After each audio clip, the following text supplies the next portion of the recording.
Welcome to the Horror Hangout podcast, where two bearded film fans watch the best and worst horror movies of all time. My name is Luke Condor with Kate, and I'm joined by Mr. You looked a bit spacey when I was saying your name. Then you were sort of staring at the corner of the room like my cat. I was trying to make a sneeze happen. It was right on the edge. I understand. And by you saying that, you ruined it. Sorry, I'm joking. Mr. Ben Errington. It's Mr. Ben Errington. Yeah, that's what I meant. I meant to say that. Yeah. Did you ever do that thing where you're trying to yawn and then someone sticks a finger in your mouth and it like ruins the yawn? Yeah. To be fair, I'm quite a big fan of doing that to Other people. Not everybody. Not like anyone Random person willing in the street. Nah, got you. Yeah, got ya. No yawns for you. No yawns for you. Well, I still got a yawn actually. So you're the real loser. Yeah, I haven't done it for a while though. Maybe I need some time off. Yeah, just talking about it now is making me want to yawn. But yeah. When you need a sneeze, is looking at a light, is that a thing? Yeah, so if I look at a bright light or the sun, I sneeze pretty much instantly. Cat can't understand that that's an actual thing, but and I always thought everyone had it. I remember saying to her, "Oh, just stare at the sun and you'll sneeze." And she'd be like, "What?" Yeah. What are you talking about? It kind of makes your eyes water a little bit, and then you kind of go, "Oh, yes." Yeah, I just feel it building and fizzing in the back of the sinuses there. But other than that, what other horror stuff have you been up to? Been experiencing? Horror-y stuff. Yeah. So I'm still cracking on Resident Evil 2 on PlayStation 4. Just about to finish the second scenario with Claire. Pretty good. Find it pretty difficult. It kind of fills in the gaps of the story quite nicely. The gaps. But I find it pretty tough. I don't know if it's just because I'm flying through it and I'm not picking up absolutely everything I need to. Are you really good at aiming now? Do you know all the zombie movements? I'm a lot better at aiming now, but now and again there'll always be a zombie which you end up putting 20 bullets into and thinking, for fuck's just stay down. You know, we were talking about how Andy, mutual friend, who's probably going to listen to this, has done it in 3 hours and stuff. Is he playing on PC? Because I think he's an Xbox user. I think it's on Xbox he's been playing. Yeah. Okay. I just think because it might be easier to aim if you're using the mouse. I imagine, but so I don't know. I mean, it's probably easier on Xbox. Let's be honest, because people use an Xbox, they need all the help they can get. Yeah, I think they've got more buttons, haven't they? Xboxes. Yeah, exactly. That's cheating. Yeah, exactly. Too many buttons. To be fair, I mean, Andy completing it in just over 3 hours, I think. Is insane. Yeah. With I think no health. I never realised Andy was an esports champion. He is. It's true. He's making a lot of cheddar on the side doing this. Yeah. But yeah, I'm no good at speedruns, and I've never really had the patience or. Surely it's the opposite. This impatient people would be really good at. Yeah, I know, but it's patience, proper. Well, right, I've never had the. What word am I thinking? Balls. I've never had the balls to jump in and try and do a speed run. Because right now I feel like I'm going pretty fast on it, and I'm approaching 4 hours. Yeah. I'm near the end, but I'm approaching 4 hours. I thought doing it in 3 hours fills me with dread. So, you know. So what I like to do is if there's something that's clearly someone's better than me at something, I just think, get a life. Oh, you're nerd. Really? Yeah. You're really good at that, are you? You're really good at that. Well, why don't you just get a life? I'm a really good tennis player. Pwah, loser. Yeah, that's a safe way to be, I think. You won't ever feel inadequate in that sense. If someone's really good at sex, get a life. Get a life, preferably not a sex life. You've got one of those. Yeah. And you got anything better to do? God. Yeah. What about anything else other than Resi 2? Other than Resi, I've watched one or two things. One non-horror, one horror. So my non-horror is I watched Alita: Battle Angel. Okay. Robert Rodriguez directed, James Cameron produced, co-wrote as well, manga adaptation, and I enjoyed it for what it was. I've seen it getting praised and slated in equal measure, I think, but it was good. CGI was good, action was good, story was a bit. It was a bit. I like that genre. A bit obvious, a bit romancy. I wonder how much it sticks to the original manga. Yeah, I mean, it did kind of get me hyped for wanting to go and check out some original man. It reminded me a lot of Ghost in the Shell, and that's because of the sort of human cyborg stuff. Yeah. But I like that. I like the Ghost in the Shell adaptation. I know a lot of people didn't. A lot of people thought it was hot shit. The only problem with Alita Battle Angel, I think the third act kind of feels a little bit like it's trying to set up a sequel too heavily, and then by the time it ends, it's like, the thing is, will there be a sequel to this? That's the thing. You kind of look at things like this, it's like, even if it does really well, I mean, to be fair, it would have to be it'd have to do really well at the box office for it to get unless it's like a superhero franchise. There's very little chance that things get sequels these days. I don't think films should jump in assuming there's a sequel. No, it's either got to be a superhero franchise or The Purge. But even like Justice League isn't getting its sequel. So even if something like the Justice League isn't getting its sequel, then I doubt Alita Battle Angel will. Exactly. There we go. Oh well. But it was good. It was good. I enjoyed it for a nice it's cinema good trip. to see Robert Rodriguez doing a big studio film, because he's been doing his little, non-major studio projects, like he's running a TV channel and stuff. Yeah. If what was I going to say? It doesn't necessarily feel like a Robert Rodriguez film now. It feels more like a James Cameron film. Okay, yeah. Or maybe that's like the romance element to it. Yeah, well, they do love each other. Yeah. They do bloody love each other, those two. They only just met. And the other thing I saw is, so I took out a Shudder. Oh, okay. 7-day free trial, and I've had a little gander at what's on there. But I mainly did it to watch that horror noir history of black horror documentary. I need to watch it still. Yeah. Which I found it was really good, really interesting. Loads of stuff about black cinema that I wasn't 100% aware of, and I kind of liked how it obviously called back to it had a great timeline of stuff how sort of these black horror icons started off, and how black people were represented in horror very early on, all the way through to Jordan Peele. There's like extensive stuff with Jordan Peele talking about Get Out, and a lot of sort of people from sort of Keith David from The Thing, Tony Todd from Candyman, all sort of giving their 2 cents. There's a load of directors in there and stuff. Load of stuff about Blackula, load of stuff about the sort of blaxploitation things from the 70s. It was really, it was thoroughly interesting. I imagine there was a fair bit on Night of the Living Dead. Was there? Yeah. There was a good bit of Night of the Living Dead. Obviously, pretty much one of the first black horror protagonists. So yeah, it was all interesting. Yeah, I'll check it out. It was all very interesting to sort of see how it progressed, and how in the 90s, the black actors and actresses sort of they filled specific roles in horror movies, which is like the friend, the wisecracker, or the person who's going to die first. Obviously that massive cliche. Yeah. So, but yeah, it was interesting to see everybody sort of discuss it and sort of talk about what the future is as well. Are you going to stick with your Shudder subscription? Are you going to? Well, I might watch one or two more things in the week. I mean, it's quite cheap, isn't it? Is it like £5, £4.99 or something? Yeah, I think so. Yeah, something like that. Yeah, so maybe I'll stick with it for a little while. Yeah. If I stick with it on there. If I stick with it for a few months, then obviously I can judge whether I'm going to be. I think all the Channel Zero stuff is on there. So see, I thought that, but I did have a look and I couldn't find it, so I don't know if I was looking in the wrong place. Well, like 2 sections is like the series bit and the films bit. Yeah. But also a lot of stuff that's on the American one just isn't on the English one. So you either have to VPN it if you're inclined to, or go over, get a plane to America. That's the other option. Exactly. Go over, get a plane, then what? Yeah. Just like check into a hotel, watch Shudder, and go. Oh, you had a trip to America. What did you do? Just stayed at a motel, mate. Oh, classic. Yeah, I've been on a bit of a Clive Barker kick after reading some of these essays that I mentioned last week. So I rewatched Midnight Meat Train, and I watched Dread for the first time. So they're both based on stories from the Books of Blood. Midnight Meat Train is not like a perfect film in any sense of the word, but it is a lot of fun to watch, and I think it's got all of the sort of fun slashery stuff that we like. It's got Bradley Cooper before he was Bradley Cooper big. I mean, he's still tall, but he's not like.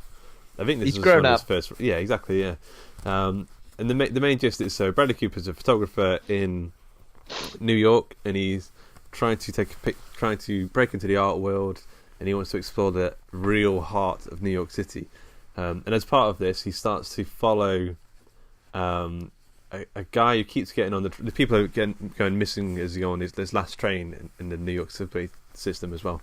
But he starts trying to get photos of this guy who is a butcher, and he keeps seeing him on the last train. And basically, the butcher is Vinnie Jones, the best Vinnie Jones role I've ever seen. He doesn't talk, so I mean, the less Vinnie Jones talks, the better his sort of performance sort of comes across. But he's really intimidating, and Vinnie Jones is basically like slaughtering people on this train, processing them, and like the gore.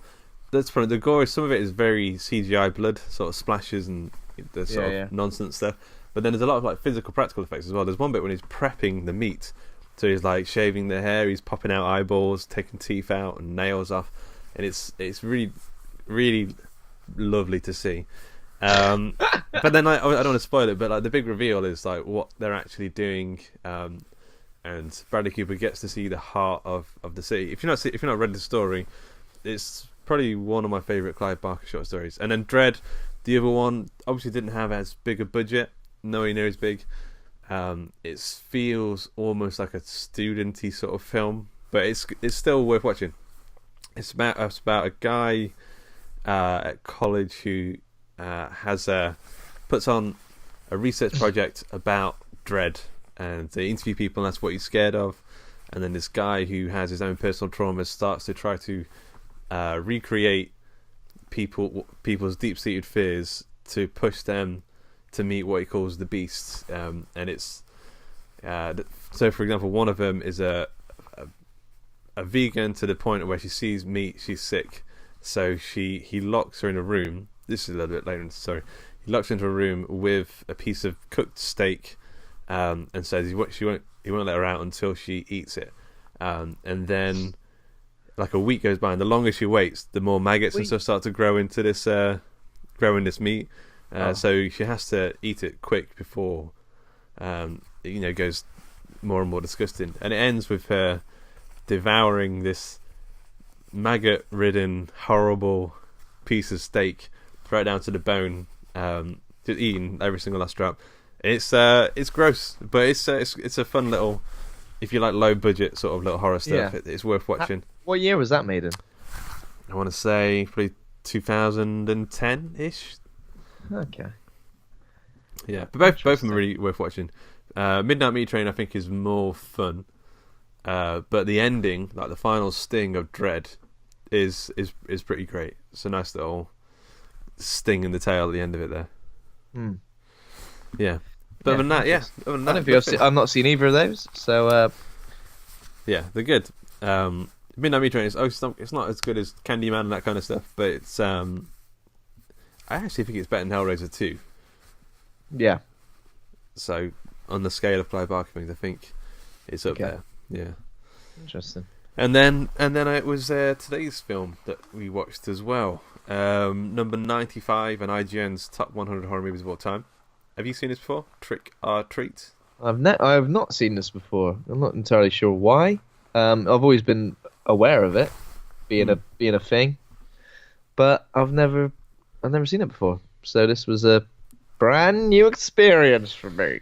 Ooh, nice. Yeah. So, have you got any details on it? I got the deets. So, Trick or Treat is a 2007 American anthology comedy film, written and directed by Michael. Film, really? Yeah, written and directed by Michael Dougherty, produced by Bryan Singer. The film stars Dylan Baker, Rochelle Aytes, Anna Paquin and Brian Cox. 4 Halloween short stories with a common element in them, who is Sam, a mysterious child trick-or-treater wearing shabby orange footie pajamas and a burlap sack on his head. Footie pajamas? The mug. Yeah, that's weird, isn't it? So basically, it's 5 interwoven stories that occur on Halloween. Yeah. An everyday high school principal has a secret life of a serial killer. A college virgin might have just met the guy for her. A group of teenagers play a mean prank. A woman who loathes the night has to contend with her holiday-obsessed husband. And a mean old man meets his match with a demonic supernatural trick-or-treater. Yeah, this is what Arnold T. Blumberg over at IGN had to say. Anthologies are tough to pull off. Inevitably, they're uneven, with one or more stories falling short.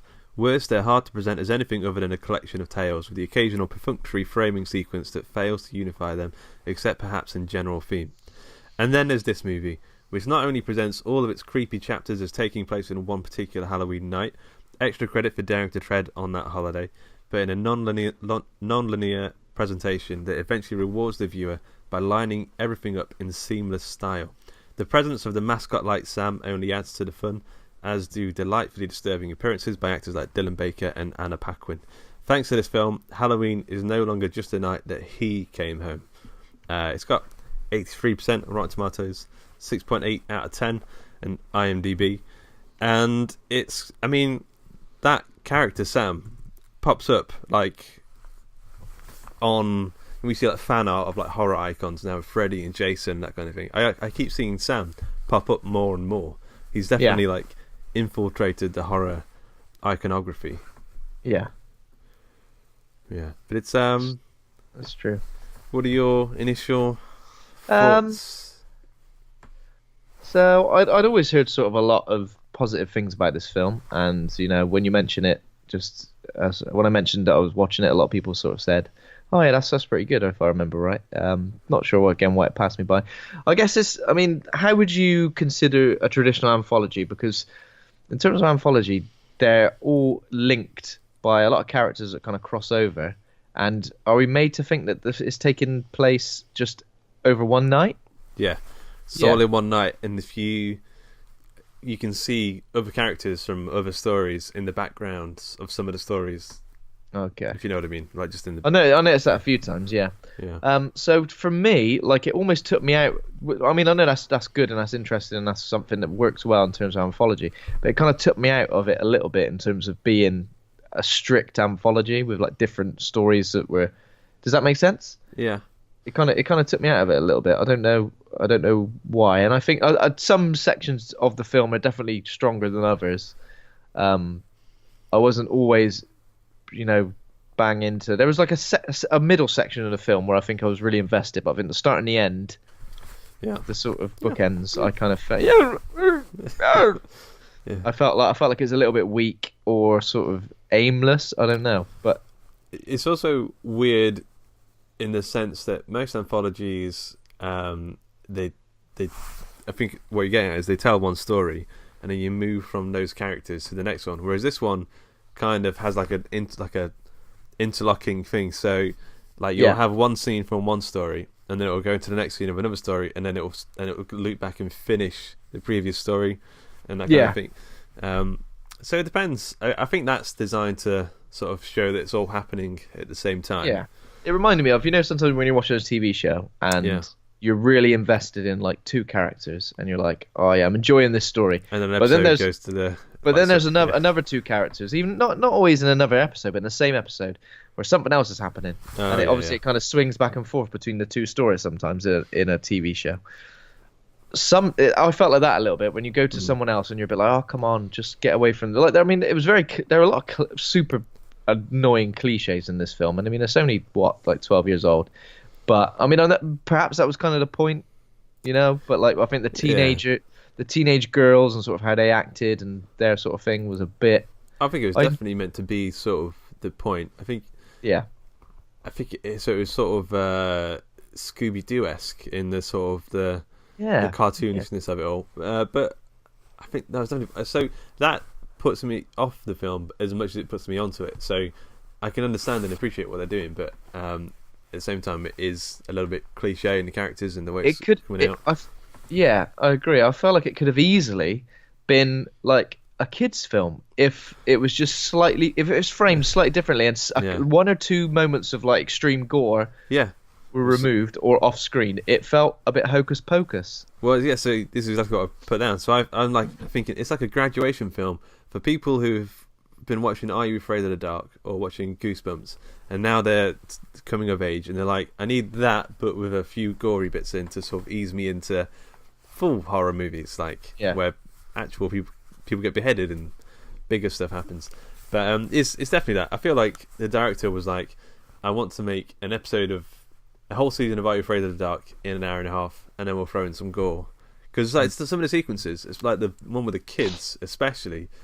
I swear I've seen that episode of Are You Afraid of the Dark at some point. Yeah, and there was nothing in that really to sort of make it particularly gory that would have made it, No, I think other than the fact, well, we'll get into that story a bit more. But other than the fact that like it's about a load of kids dying, but I don't know if I think Are You Afraid of the Dark? Kids dying all the time. There's kids dying all. There's definitely kids dying in Goosebumps, right? I'll tell you what. I don't know about Goosebumps actually. I kind of feel like they would come back, or like they'd be saved in some way or another. Maybe I can't remember. R.L. Stein, you coward!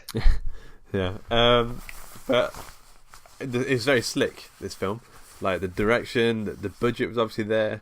Like the way, the editing and the way things like smushed together and stuff was all very slick. It felt like a lot of love had gone to it. So this is the guy who wrote and directed Krampus, and now he's doing Godzilla King of the Monsters. Yeah, I mean it's a bit of again going from that to this. Sorry, it was this first, then Krampus, right? Yeah.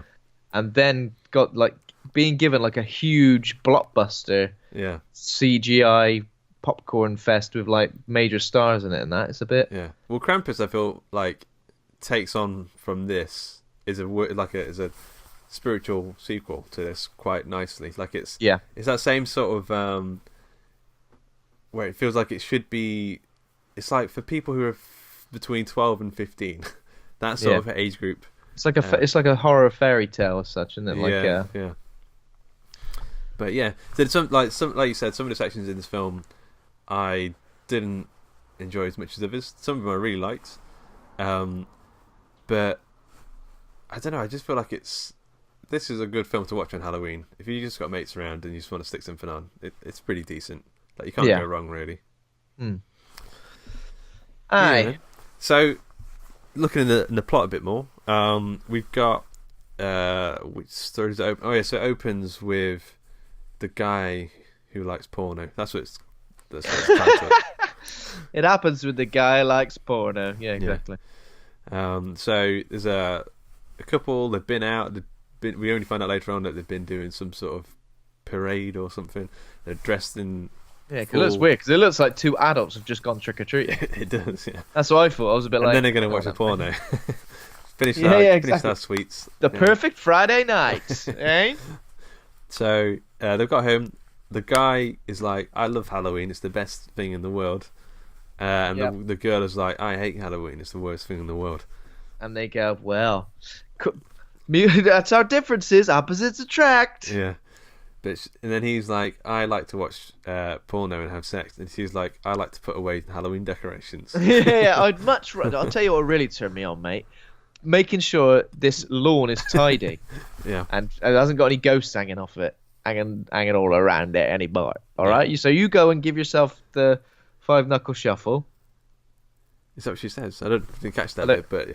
I don't think she says that, but she basically just says, "See you later, mate," and he goes, "Right, I'm off to give myself a treat."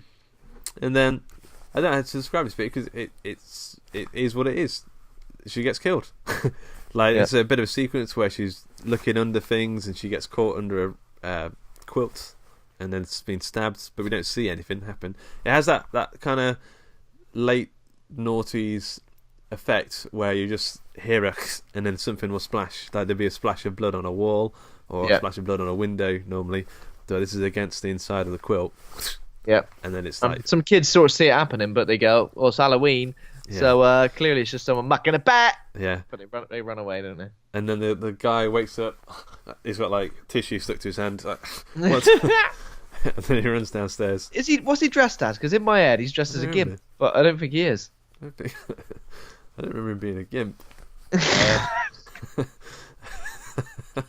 In my head I'm thinking, what was this guy dressed as? A gimp? What was she dressed as, to be fair, initially? A robot, because she had like boxers. Oh yeah, a robot. Stupid I recognise her. She is the journalist from Iron Man. That's the only thing I recognised her from. She was a journalist. The face, but didn't pick up she's dead now anyway, not in real life, just in this. Yeah. And the guy is from Supernatural. He plays. Oh. I think so. He looks like a guy from Supernatural. Oh. A lot of them do. Handsome, you know the type. Handsome. So so he, after having his hand shandy, he comes Yeah. out and finds her like head on a mutilated corpse on display with like a big old. It's got a lollipop in her mouth. Yeah. She's got a big old lollipop in her mouth, and she looks like bloody hell. I can't believe I'm dead. She's got Yeah. that face. She has. Yeah. Oh, that's the face I've got when I'm dead. On the toilet. Oh, on the toilet, Elvis. And then we get like a nice little opening credit sequence, and I think it's all like comic book themed. So I guess that leans into what he's going for. It's like, and he even says like 4 scary tales. Yeah. Here's a picture of what's going to happen in each one. Yeah, so don't pause it at any point because you'll get spoilers here in the intro. It's got a nice cover. There's a cover of issue 1 with Sam on it. Yeah. It's like, I think I'd like to have. Yeah, Samwise Gamgee. I would like to own. Yes, it's level, isn't it? Mm. And then we go to our next story, which I'm going to call the Demon Headmaster, which I think was a thing at one point, but starring Dylan Bakura. Dylan Baker, who was also Peter Parker's teacher in Spider-Man. Yeah. Wasn't he Dr. Connors? Some of he them. was essentially going to be. He was lizard. Dr. Connors, and he had an arm off. Yeah, He was essentially going to be the lizard, but obviously they never went for that in the end because obviously Spider-Man 4 got Sam Raimi's perfect trilogy got destroyed. But yeah, so I just kept thinking Peter Parker went. This wouldn't happen on Peter Parker's watch, would it? No. Also, as a kid, there's basically a kid going around kicking jack-o'-lanterns. Mm-hmm. We don't call them that. What do we call them? Pumpkins. Pumpkin. Do we have a different name for them? I feel like we just call them their name, Pumpkin. I think we do. Yeah. Well, he's kicking these pumpkins. He's smashing them up. He's going around. He's a right little vandal, and he's a right bastard. He's dressed. I think he's supposed to be like Chucky. He's got like the striped t-shirt on. He's got like red, dyed curly hair. He's very fat. Like one of the fattest kids. It's pretty chunky. Yeah. Yeah. I think he did a Christian Bale. He put the weight on for the role. Yeah, exactly. He was stick thin before that, and they're like, "Listen, mate, you're gonna have to eat a block of butter every day to get into character for a 3.5-minute sequence." And it was worth it. I mean, the diabetes, they'll have that for now, but it's for the role. So anyway, he's kicking these pumpkins over. Dylan Baker's left a big pot of candy outside, and it says, "Take one." It's like an honour system. This kid has no honour. He's like, "Fuck that." I don't think many kids would listen to that rule. I mean, he's like dishing his hand in. He's like scoffing them all up. Yeah. But Dylan Baker turns up. He says, "You should check your candy." But because on the wrapper it says, "This will kill you," I imagine. Yeah. Exactly. What would it say? How could you check your candy? You got to have someone tasting it for you, like a royal aid. Yeah. That's poison, sir. And then the kid starts to vomit up ridiculous amounts of sick. Yeah, ridiculous amounts of like Bovril. Yeah.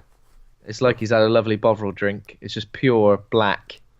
This looks like tar, doesn't it? It looks. I mean, it looks awful. I'm just like, Jesus Christ. Yeah. And there must have been some coming out the other side as well, but we don't get to see that. Damn it! Unfortunately.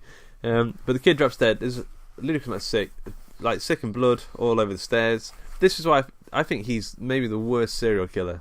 Yeah, Demon Headmaster. he makes them. He literally makes them. Imagine people just started walking past. Yeah, and saw that. They'd be like, "Well, what on earth is going on?" Killing that kid with sweets. Don't worry, he's just had too much candy. Yeah, but look at that man. He's being sick. Jesus. Yeah, he's dying. No, it's candy. Anyway, this bit did make me feel a bit sick. Actually, I think there's a certain level of vomit in films and whatever else that I can deal with. But sometimes when this happens, I feel a bit like, oh. This is slightly more real than the sick, like Evil Dead sick. Like Evil Dead sick is like you feel there's a hose inside that prosthetic's mouth. Yeah, this is coming out not quite ridiculous. It's coming out. It's got a nice trajectory, Yeah, we've all been sick a bit like that. Not the same color, but when you've just had way too many Thatcher's Gold the night before. Yeah, he carries the kid into the back garden. He has a pre-dug hole, and so he throws the kid in, and he starts hitting him. Like the kid's coming back to life, and he's like hitting him with a shovel. He's like chopping bits of fingers off. Coming back to life. He's like he's reanimating. Well, so he's obviously not dead. Ain't fully dead. Yeah, ain't fully dead, is he? And so the teacher's like using his shovel to like dig bits of fingers off and stuff. The neighbour's dog sticks its head through and starts making a load of noise. It's like, oh no, someone's gonna spot me here in my back garden. Well, I didn't really care about the front garden, but the back garden is really where the danger is. So he makes another stupid mistake. He throws a piece of evidence, a finger, for the dog into the garden. It's like, that's gonna come back. Like, how is that not gonna come back? Awful serial killer. Yeah, exactly. As soon as you get ridiculous. As soon as that dog shits out that finger, that's it. Yeah. So I don't think it's going to shit out his full finger. I don't know what. I mean, they'll find a bone or something. Somewhere. Maybe it'll swallow it whole. You never know. Who knows? Yeah. But like the neighbours nearly catching him. The neighbours is Brian Cox playing a grumpy, drunken man. The kid, his own son, is in the house shouting about, "Will you help me with the eyes?" He's like, "Yeah, I'll help you with the eyes with jack-o'-lantern." It's just. It is pretty, it's pretty amusing to see. It's always nice to see a guy trying to hide a body. Yeah, exactly. Yeah. So his neighbour as well, Mr. Krieg. He lives there. What are you doing out there? Yeah. Hello, Mr. Krieg. I don't know. They have an exchange. I don't even know what they say to each other. But I think it ends with him saying, away with it. He says "screw you" or something to him. Cheers, mate. Nice to see you. It's... Screw you. Goodbye, Mr. Krieg. And then as he's going back inside, we see a quick shot of Mr. Krieg, who looks like he's panicking for some reason. He's at the window going, "Help me! I'm at the window." But it's a pretty perfect impression. Help me! I'm at the window. But yeah, then the principal kind of sees it happen and goes, "Huh. Yeah. Save yourself, buddy." Huh. So then his kid's still shouting, "Help me with the eyes," and he goes in. And then he goes down to the basement, and then he helps him. Doesn't do anything with the eyes. They're looking at basically the kid's severed head is on the table. Yeah, and I don't know why. I wonder why they've done that. And also, are they gonna make a jack-o'-lantern out of that?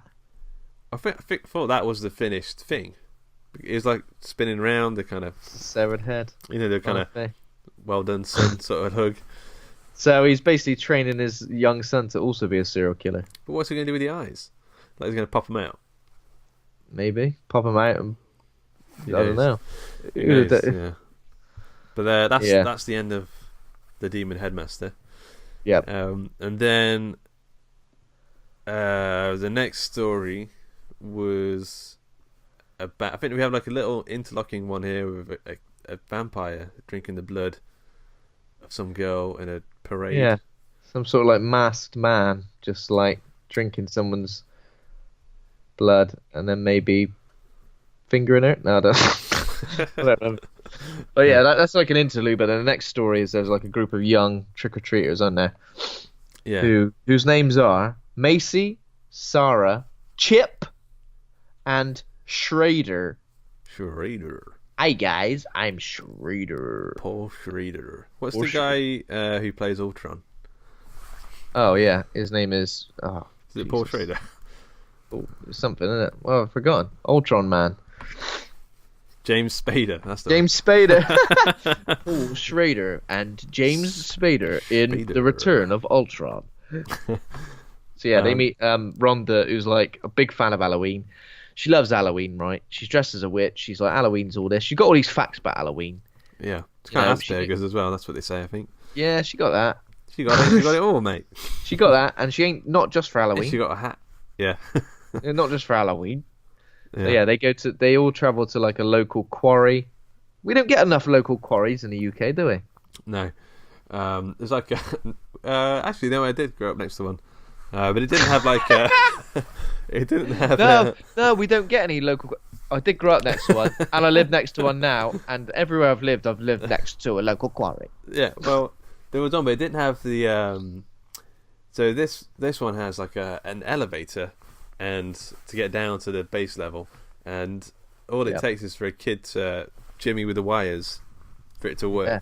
Jimmy with the wires. Yeah, exactly. So they leave it and they go, no one's ever going to get down there in this lift. And they go, what if a kid jimmies with the wires? No, never happened. Yeah. It looks like it's been unused for years as well. But it's okay. So they go they go to the quarry, and then the girl's like the bitchy resting bitch face girl is like, I'm going to tell a story that'll scare the pants right off of your face. And then she proceeds to tell the story of a load of troubled kids, not troubled in the sense of naughty, troubled in the sense of mentally challenged kids. Yep. We're on a bus, and somehow no one was really like these kids, and all of the parents somehow got together. At the same time. How does that like? There was like a WhatsApp group. You know, I'm a bit sick of my kid now. Actually, me too. Kill him. Working it. Kill him? Question mark. Kill him? Question mark. Joke? Question mark. Haha. Of course I'm joking. Lol. And then a little cheeky monkey face. Yeah.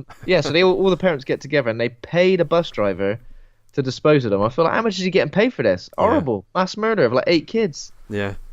He gives them he gives them all sweets at the end.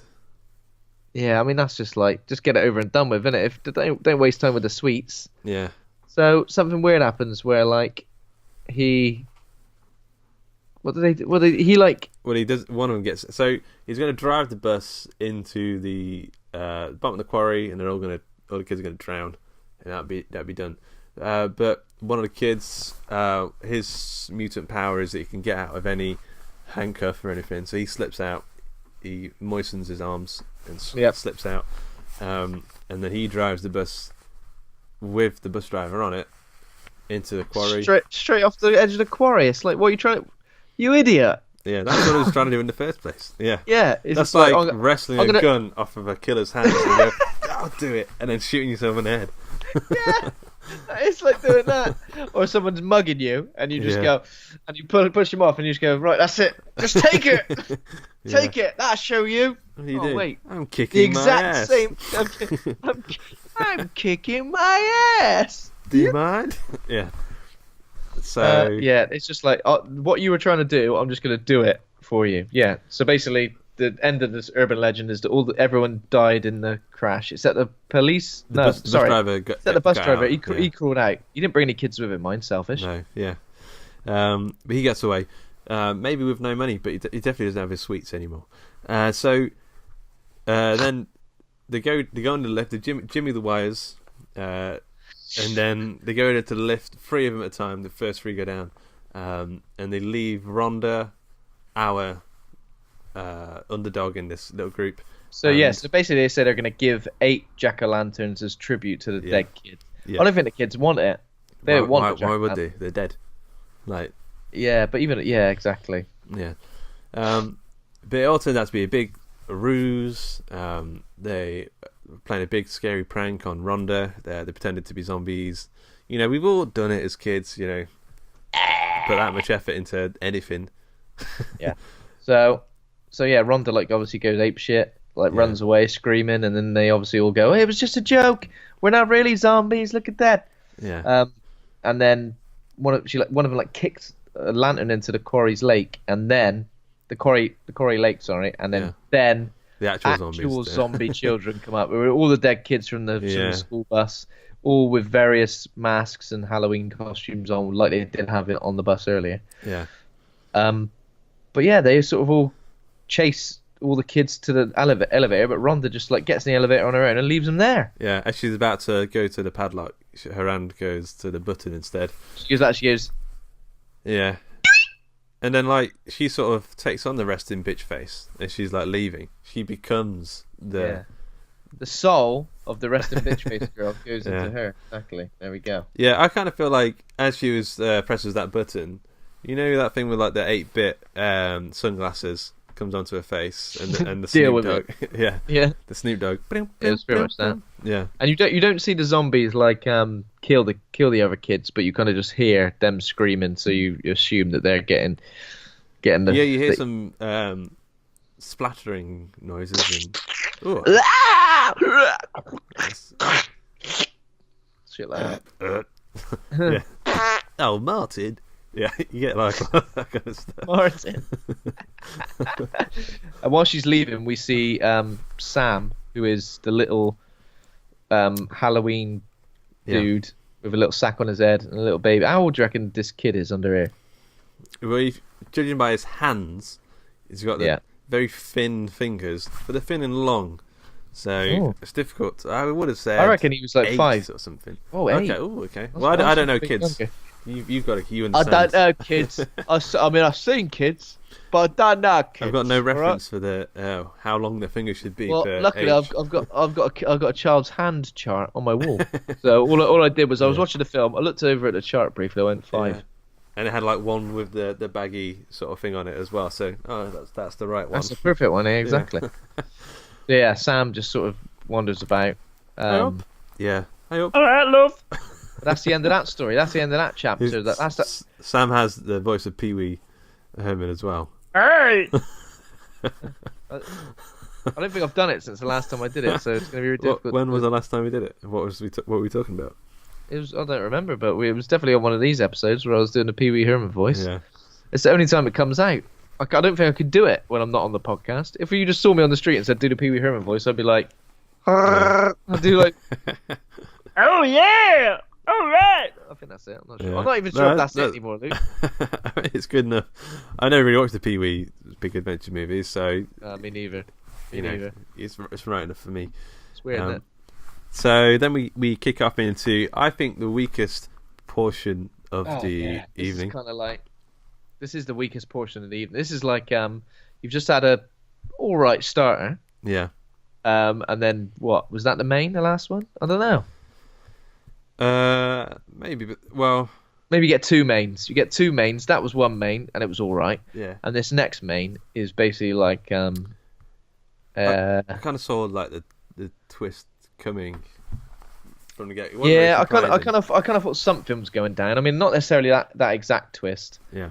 But, yeah. So we've got Laurie arrives in town with her sister Danielle, and they meet up with their friends Maria and Janet.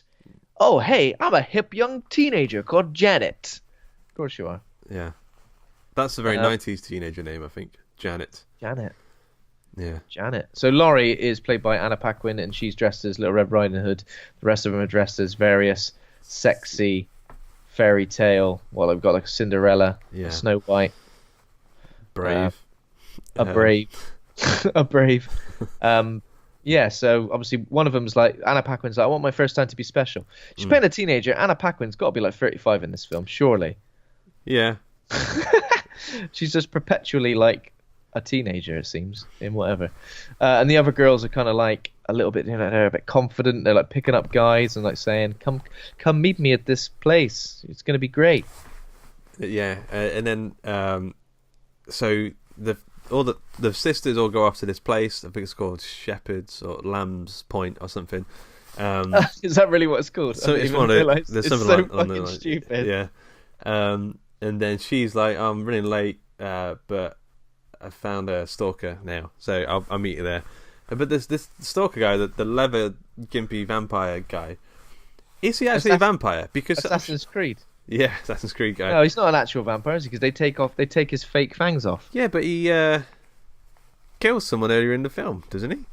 Yeah, he does, with his like fake fang teeth. He killed him with fake fang teeth. Well, maybe they're just like they're not like little plastic ones. They're like they must be like proper metallic ones or something. So he's just killing people, biting their necks like a vampire. Yeah, I guess so. It's weird. If this happens the same night, and the reveal of who the character is, it's like what's going on with him? I feel like he should have just been a vampire. Like yeah, that would have made more sense considering the twist. Yeah, in this particular episode. But so he attacks Laurie, but then the twist is that I don't know what she does to him. He must just like break his legs or something because she sort of throws him into the. Yeah, he attacks her, and then later on he just sort of falls into the. It doesn't seem to. Does he fall from a tree? Does he fall from? It seems very small. She's like wrapped him in this sort of burrito of red. It's like I don't think she's actually done anything to him. I think she's just tied him very tightly into the thing. It's been tucked in too tight. He's been tucked into. You're ready for bed. You're gonna tuck you in better than you've ever been tucked in before, you bitch. Yeah. But then all of them start to. You sort of see all the other boys that they've been flirting with earlier that night. Oh, the other boys. And they're all dead. They're all dead. Yeah, they're all dead, mate. They're all bloody dead, aren't they? So then they start to writhe around and dance, put on some music, and then they shed their skin, and be werewolves, and then she eats the guy. Yeah, and they start turning into werewolves. I mean, I don't think you see enough of these transformations to see if they're actually good transformations. You only see You see them there's like a couple slapping the skin around, there's a lot of skin slapping about, like skin ripping off and all that shit. unzipping. It feels like they're unzipping. Like... I always feel like that kind of transformation. I think you got to get that back on eventually, right? Is that how it works? And imagine how difficult it'd be to get. Like, you get like a rubber glove. Sometimes it's really difficult because your fingers get stuck. You're trying to get it all through, but like an entire arm length of stuff. That must be so bad. Yeah. So obviously that dude, the sexual predator. What if you put on a bit of weight into trying to put the skin on? In the transition. Yeah. Well, the thing is, as a werewolf, you're eating a lot of bodies. You're bound to put on a bit of timber. A bit of bloatage just after. Yeah. You're just eating like an old man's head. And then they need to have a nap and a poo, and then they can get back in. Oh. In what order then? Don't know. Same time. Who knows? Either at the same time. Sleep. Yeah. So yeah, obviously the dude is Wilkins, the principal. Did you say that already? Is it? Yeah. What are you talking about? It's the same dude. It's Dylan Baker. I was like, I recognise that guy from something. What's he from? From this same Wilkins. film. It's Wilkins, the same dude as earlier. That seems also, a little bit forced, though, doesn't it? It seems forced. And what's going on? Like, his night, you thought he was happy with cutting a kid's head off and making jack-o'-lantern. Not only has he left this kid at home alone. Yeah. To do social whatever services at school. Yeah. Get social services involved. And not only is he teaching his kid to be a serial killer, he's also left them at home while he goes out dressed as a kinky, leather Assassin's Creed vampire to bite and murder women, but he ends up getting turned into a burrito and rape killed by werewolves. Yeah. Well, yeah, it's a big night for him. It's a real big night for him, and now he's dead. Yeah.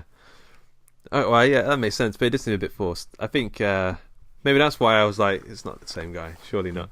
And then Sam is there, just chilling, watching the werewolves like eat. Oh my god!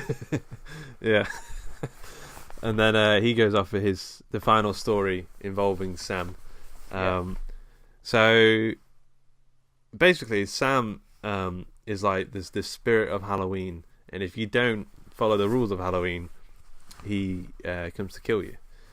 So the reason he killed the girl at the start of the film is because she was taking the decorations down before Halloween night was over, and then Mr. Krieg, what does he refuses to give sweets to kids or something? Yeah, I think he just goes. He scares kids away and steals. He dresses his dog up in a scary eyes. Scary eyes. Yeah. Yeah. So Krieg is played by Brian Cox with like a fake nose on. Right? Yeah, he had like a fake nose. His nose was long and thin. Yeah.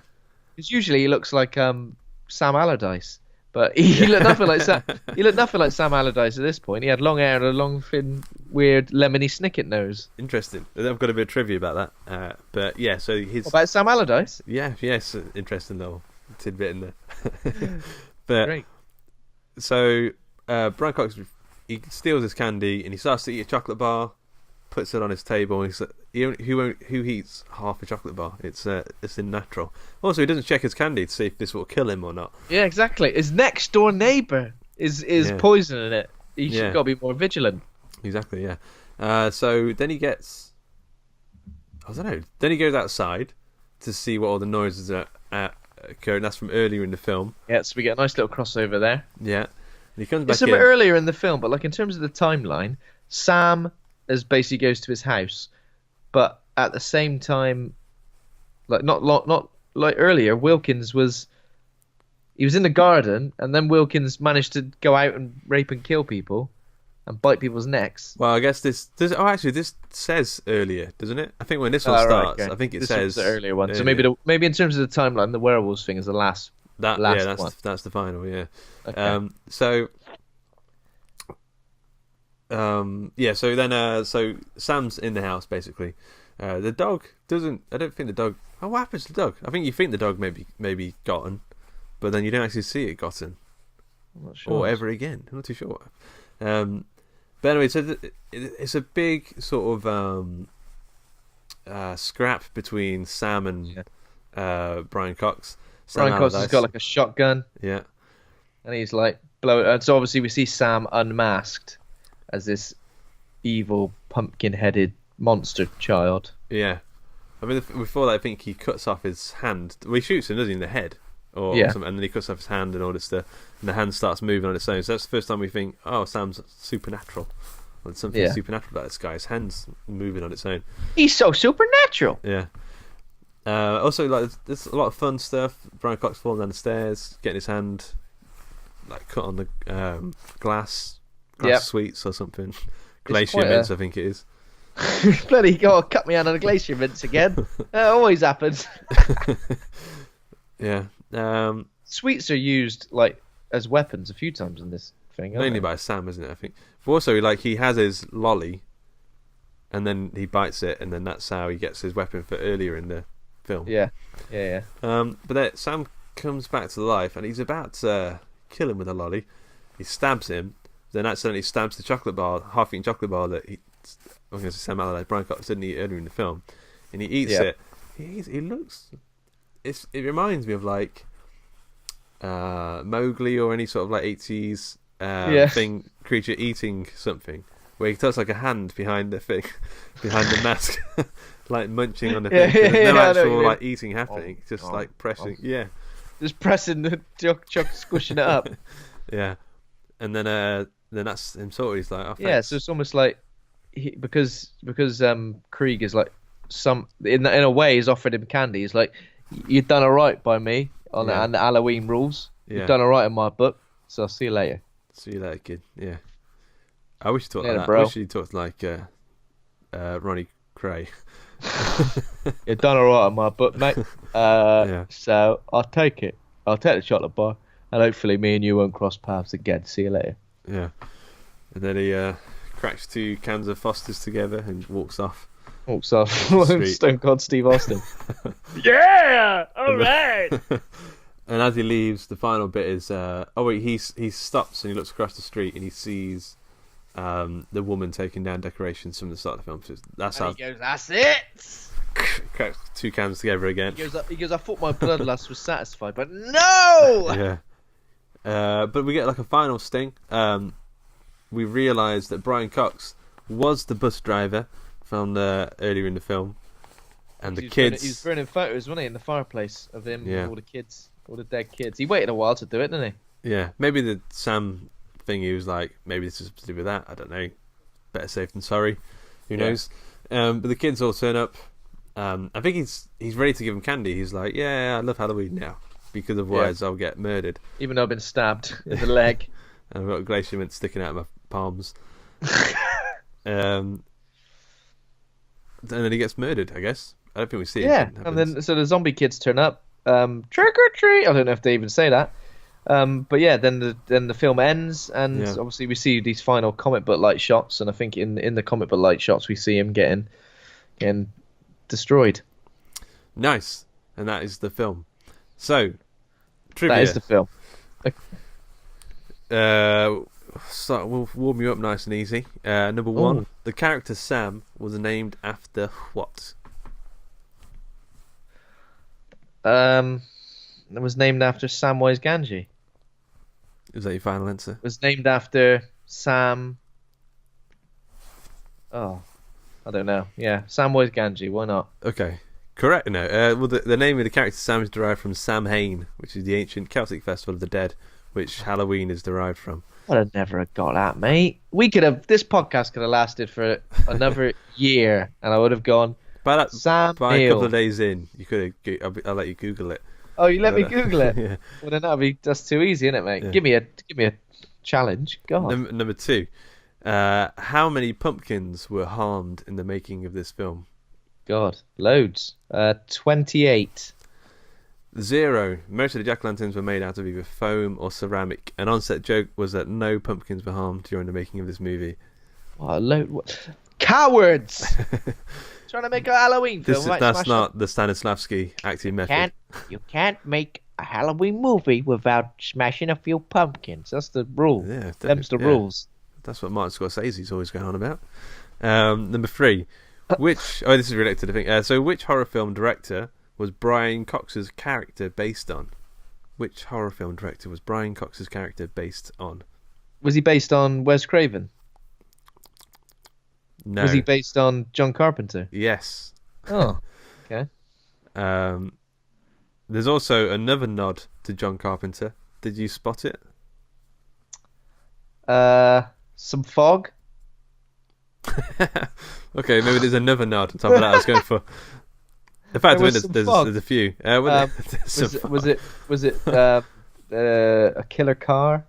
That is in it. That wasn't what I was going for either. But Christine is in the film as well. But there's another bit. Can you get to the answer that I've got written down here? Is it something to do with a dog? No. Maybe that's the thing as well. I don't know. But as the severed hand of Sam starts to move, Mr. Krieg says, "You've got to be fucking kidding me." Oh, right. Okay, just like the thing. Yeah, exactly. Yeah. You gotta be fucking kidding me! And then he flamethrowers the fuck out of it. Yeah. Number 5, Trick or Treat got a full theatrical release in 2007. True or false? True.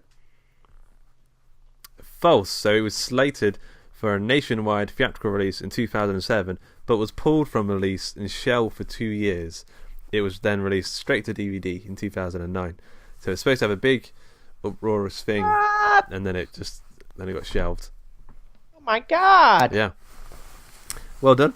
You got at least all of them right. So we need to rate the film. Yeah.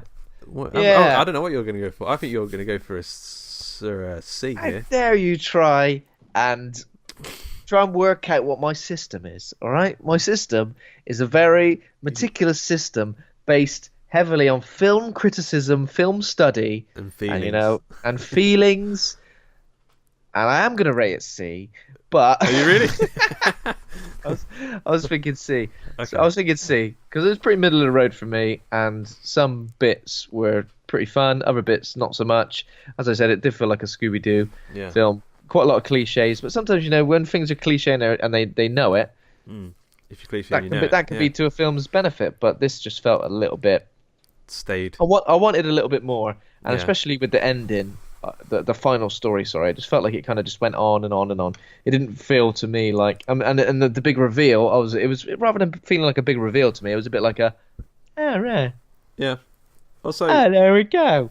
I kind of appreciate the connectedness of it, but at times, like that Dylan Baker thing, like it kind of works against it. I mean, it literally had the same actor in it, and somehow that confused you.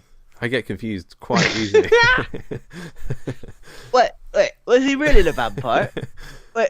Well, was he really the lizard from Spider-Man? At that point, I think I was still like... I thought he was actually a vampire because he drank a girl's blood earlier in the film. I can't picture a man doing... To be fair, if that like convinces you that someone's a vampire, then there we go.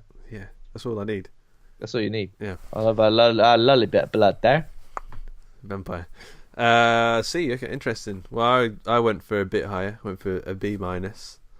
So I think it's solid. I can't really fault any part of it. It's a really well made, fun movie that I don't mind watching.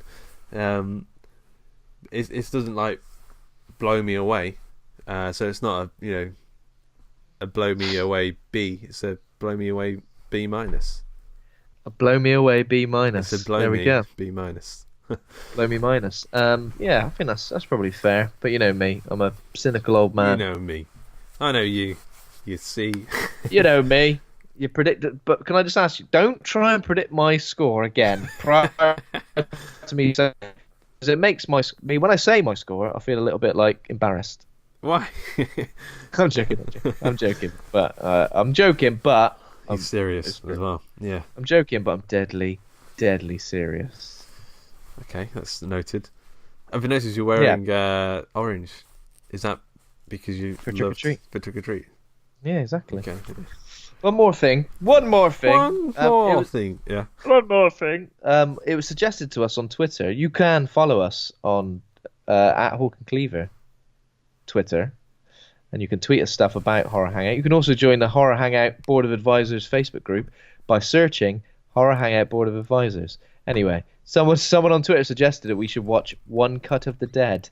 Oh yeah.